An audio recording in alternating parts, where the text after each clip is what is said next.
I'm recording this between meetings because this genuinely cannot wait.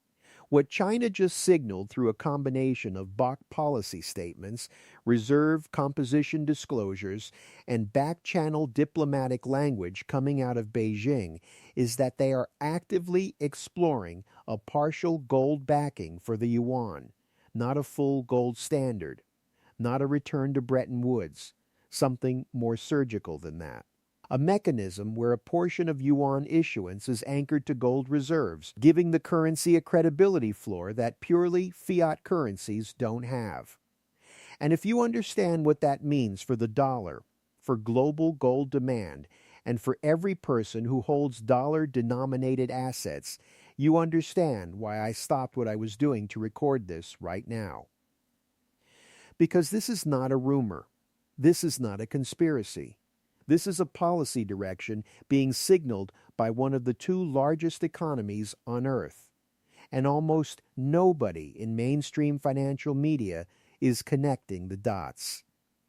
I'm recording this right now from Phoenix, and I want you to comment what day and date you're watching from, because this story is still developing, and I want the timeline to be crystal clear. And real quick, if you value this kind of straight-shooting breakdown that connects policy signals to market implications before the headlines catch up, do me a favor, subscribe and comment FinTalk OG so the algorithm knows you want more of this. Now, in case you haven't seen what I'm talking about, here is the setup that's been building.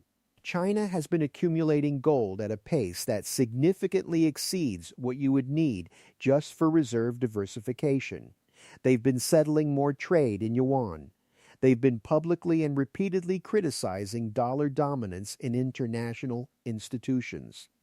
They've been deepening bilateral currency swap agreements with dozens of countries. And now their senior economic officials are discussing, in language that is deliberate and not accidental, a monetary framework where the yuan's credibility is partially underwritten by hard assets. That's clean. It's also the single biggest potential shift in the global monetary system since Nixon closed the gold window in 1971. But when you slow it down piece by piece, you realize the headlines are getting ahead of the mechanics, and the mechanics are what actually matter. So I'm going to break down three things. First, what a Yuan-Gold peg actually means in practice, not in theory, and why a partial peg is very different from a full gold standard. Second, what China would need to do to make this credible, how much gold it requires, and how far along they actually are. And third, what this means for the dollar, for gold prices, and for your portfolio if this moves from policy signal to actual implementation. So let's start with what we can verify. A full gold standard means every unit of currency in circulation is directly redeemable for a fixed amount of gold. That's not what China is discussing. What they are discussing, based on publicly available policy documents and statements from the People's Bank of China, is a framework where a defined percentage of yuan issuance is backed by gold reserves, creating what some analysts are calling a gold anchor rather than a gold peg. Think of it like a house with a foundation. The foundation doesn't mean every room is made of concrete. It means the structure has something solid underneath it that prevents it from shifting in ways that undermine confidence. That's what China is trying to build for the yuan. A credibility foundation using gold that makes the currency more attractive as a reserve asset and a trade settlement currency for countries that don't want to use dollars but also don't fully trust a purely fiat yuan. Now, how much gold do you need for this? That depends on the percentage of backing you're targeting. If China wants to back even 20% of its monetary base with gold, you're talking about a gold requirement that dwarfs what any country currently holds except the United States. That means China either has significantly more gold than it officially reports, which many analysts believe is true based on the gap between their reported purchases and what independent tracking of global gold flows suggests, or they are planning to accumulate substantially more before making any. Formal announcement. And here is the detail that should make you stop and think. China has not been transparent about their gold reserves for years. They report in chunks. They go months without updates, and then they announce a jump that suggests accumulation that happened quietly over the preceding period. If you're building toward a gold-anchored currency, that opacity makes complete strategic sense. You don't announce your hand before you have all the cards. Here is the clean way to think about it.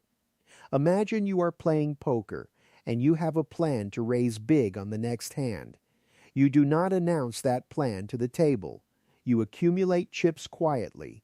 You wait until you have enough to make the raise meaningful. And then you move. That is what China appears to be doing with gold. Building the position quietly, not reporting it in full, and waiting until the reserve level is sufficient to make a credible monetary announcement. The question is not whether they are doing this. The question is how far along they are and how long before the move becomes visible to the market. Here is a question for you. If China announced tomorrow that the yuan was 25% gold-backed and opened a gold conversion window for trade settlement purposes, what do you think happens to the dollar in the first 72 hours? Drop that in the comments because I want to understand how people are modeling this risk. Now let's talk about the dollar implications, because this is where mainstream commentary gets lazy. People say a Yuan-Gold peg would destroy the dollar. That is too simple. Here is what would actually happen. A credible Yuan-Gold peg would make the yuan significantly more attractive as a reserve currency for non-Western countries that are already reducing dollar exposure. Countries that currently hold dollars primarily because there is no credible alternative would have an alternative. Not an overnight switch. A gradual rotation. And that rotation would reduce global demand for dollars, which would weaken the dollar over time, which would require the U.S. to pay higher interest rates to attract buyers for its debt, which would increase the cost of carrying the national debt, which creates a feedback loop that is not catastrophic, but is deeply uncomfortable for U.S. fiscal policy that is not a dollar collapse. That is a dollar erosion. Slow, structural, and hard to reverse once it starts. Now here is the skeptical alternative. Could this whole Yuan-Gold peg idea be more about diplomatic signaling than actual monetary policy? Yes, absolutely possible. China has been threatening dollar dominance rhetorically for years without making structural moves that fully deliver on the rhetoric. A partial gold anchor sounds impressive, but implementing it requires a convertibility mechanism that China has historically been unwilling to provide, because convertibility means capital can flow out freely, which Beijing does not want. So there is a fundamental tension between a credible gold-backed currency and China's desire to maintain capital controls. Here is how that tension resolves in practice. You can have a gold anchor without full convertibility if you limit it to trade settlement rather than domestic currency redemption. You say trade partners can settle in yuan and exchange those yuan for gold at a fixed rate for the purpose of international trade. That is not the same as letting your own citizens exchange yuan for gold freely. It is a two-tier system. And it is exactly the kind of pragmatic compromise that Chinese policymakers tend to prefer over ideologically pure but operationally inconvenient alternatives. And I am going to say something that might annoy both sides. China implementing a partial yuan gold peg does not automatically mean gold goes to $10,000 overnight. And it does not mean nothing changes. Both of those extremes are wrong. What it means is that the marginal demand for gold from central banks and sovereign wealth funds increases significantly as countries that want to hold yuan-denominated reserves need to also hold gold as the backing asset. That is new demand, real demand, not speculative demand. And it is demand that does not go away when sentiment shifts because it is structurally embedded in a monetary framework. That is the kind of demand that moves a market over years, not over days. Now let's map two plausible paths without pretending we can predict the exact candle. Path 1. China moves slowly. They accumulate gold for another 2 to 3 years, say nothing official, and then introduce a gold settlement mechanism for Belt and Road trade partners on a trial basis. It gets used. It works. More countries adopt it. Over 5 years, a meaningful percentage of global trade settlement shifts away from dollars and toward yuan-gold convertibility. Gold demand from central banks holding yuan reserves accelerates. Gold prices grind steadily higher as the new demand layer builds. That is within the set of things this system is capable of doing. Path 2. Something accelerates the timeline.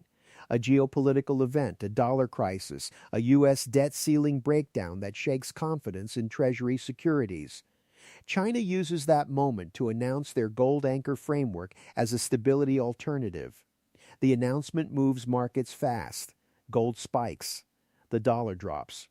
Central banks that were sitting on the fence about reserve diversification make their decisions quickly.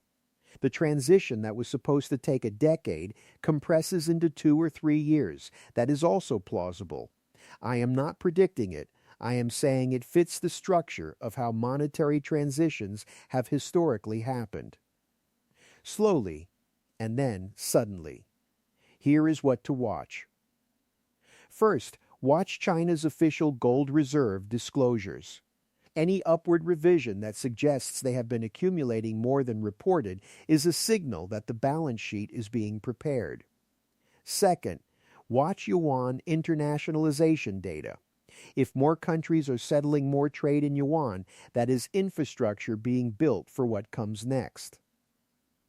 Third, watch whether any country formally announces it is holding yuan-denominated reserves that are gold-backed. Even one small country doing this creates a precedent and a proof of concept. And fourth, watch U.S. Treasury demand at auction. If foreign demand keeps declining and yields keep rising to attract buyers, that is the dollar vulnerability that makes China's alternative look more attractive by comparison. So what do you actually do with this information? Here is a simple action plan. No drama. Step 1. Understand that this is a multi-year thesis, not a 3-month trade. Position accordingly with a sizing that you can hold through volatility without checking prices every morning. Step 2. If you own gold, this thesis supports holding it. A yuan-gold peg, even partial, creates structural new demand that benefits every gold holder globally.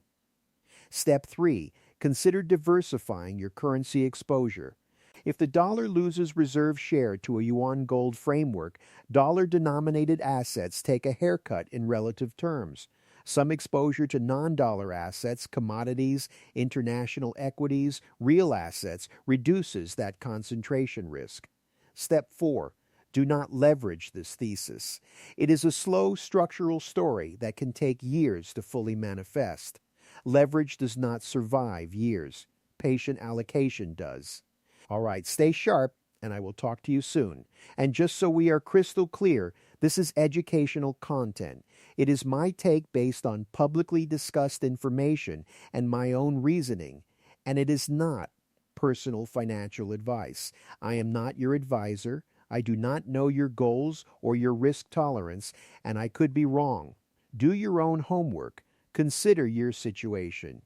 And if you need personal advice, get it from a qualified professional who knows your situation.